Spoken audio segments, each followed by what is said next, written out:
Hello, what is up YouTube? Welcome back to the channel. Don't forget to like, share and subscribe if you haven't already. Don't forget to hit that notification bell if you want to see more content like this. What have we got for you today? If you've ever wondered why the visual effects in some of the modern movies is absolute garbage nowadays, I found this article from Unilad.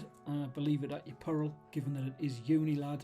But anyway, apparently some VFX artist is going to explain why CGI in superhero movies is so bad now. I think it goes for all movies. Some of the worst CGI I've seen in a long time was Fast X. That is the worst film I have ever seen in my life, believe it or not. Let's carry on with this article and see who and why CGI is so bad in movies now.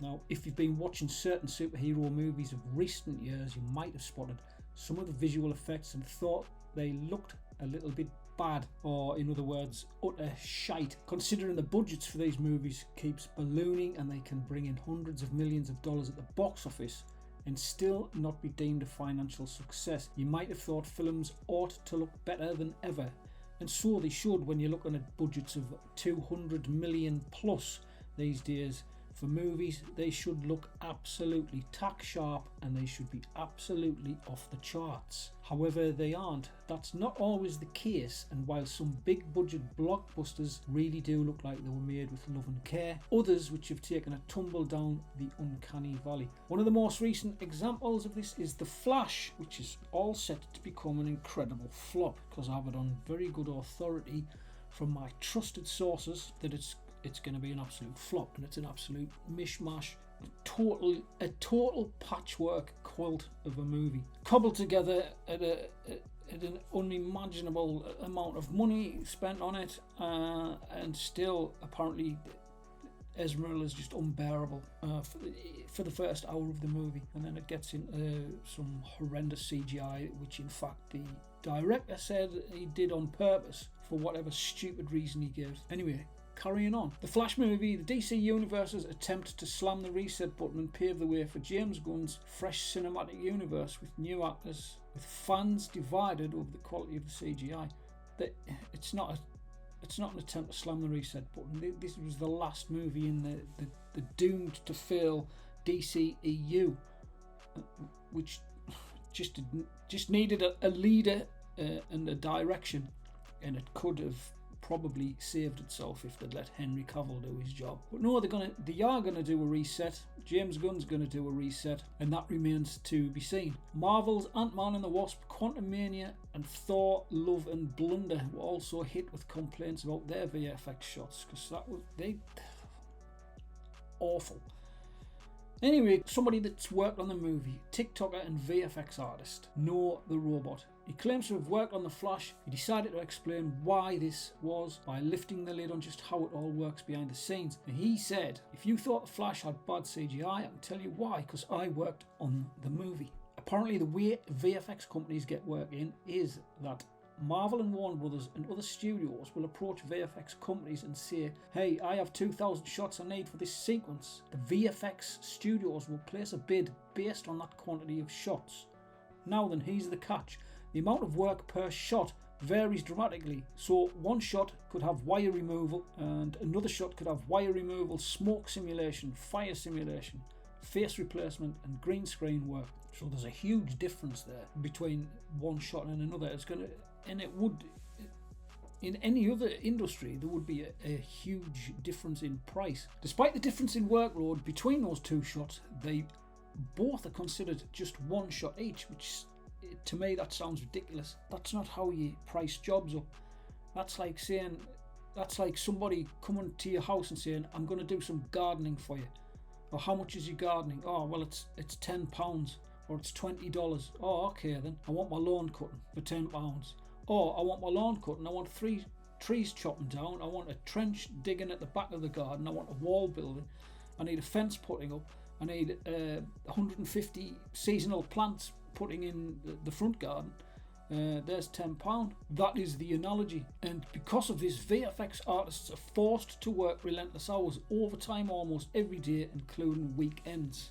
So they're getting For the same amount of money, you're just getting worked and worked and worked into the ground. I'm not surprised that VFX artists are leaving companies left, right and centre.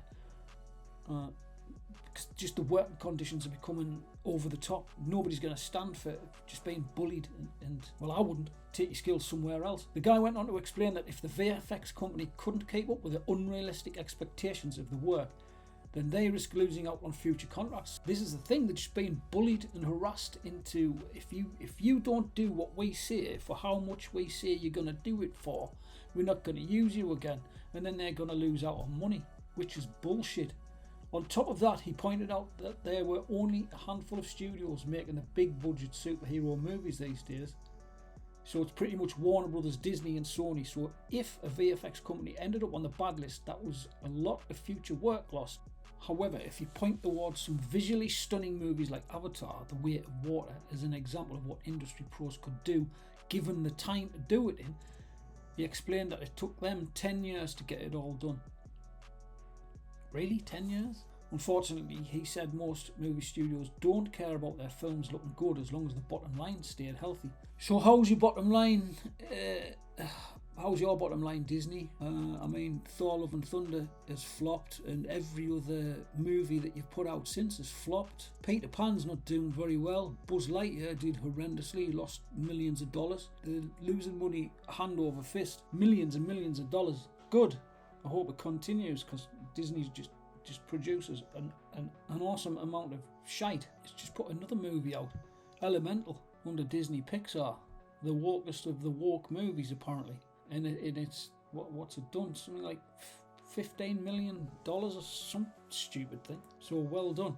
However, without proper time to work on the effects, the VFX studios are struggling with poor working conditions and putting out shoddy shots, with audiences starting to notice the dip in quality. Well, they will do. Like, your audience is your customer, and your customer is who, as obvious as it sounds, your customer are the ones who are giving you money. We are giving you our money. We've earned our money, and then we're handing it over to you.